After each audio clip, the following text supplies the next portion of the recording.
What started with the death of George Floyd in police custody has become a global outcry for racial equality. And that outcry has already changed policing, culture, and affected nearly every aspect of American life. These four numbers show the extent of the change underway because of the protests.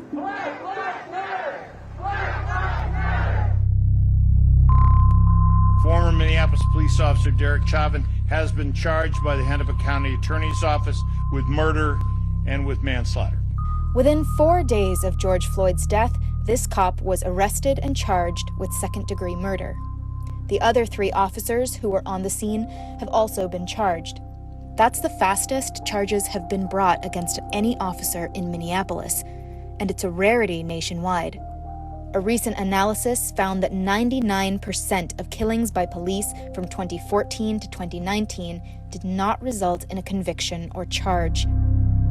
In the weeks that have followed, police reform has been introduced at all levels of government. Minneapolis wants to cut funding to its police department. New York repealed a law that locked down police complaint records. Yo, stop choking him, bro! In other cities, officials have banned chokeholds and carrying out warrants without notice, while a number of school districts have ended their security contracts with police. In the nation's capital, both Democrats and Republicans have proposed national reforms.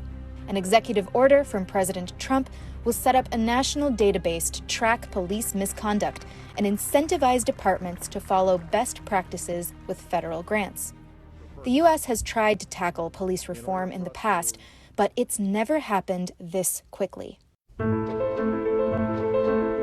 Almost immediately following Floyd's death, protests erupted across the U.S., in all 50 states and in more than 2,000 cities. Then they took off around the globe too, igniting discussions on racism and colonialism in more than 60 countries. This time around is different. People are fed up. Most protests have been peaceful, but some have turned violent. Police have used more rubber bullets, tear gas, and flash grenades than in past years, and reports, as well as video, show excessive use of force against protesters.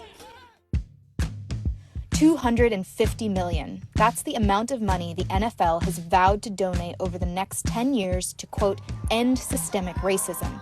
That's right, the NFL, who in 2017 condemned a player who protested against oppression towards Black Americans during the national anthem.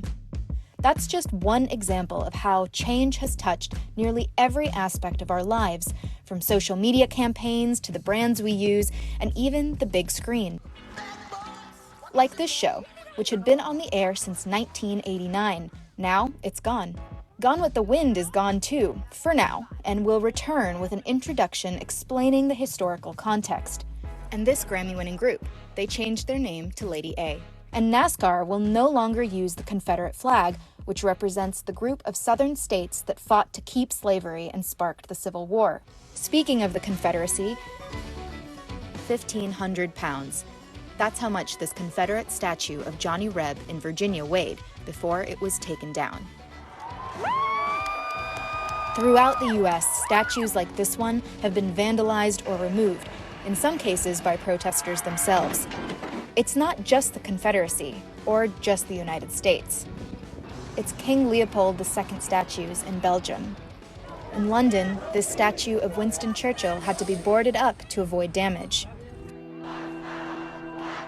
The movement hasn't and won't stop here.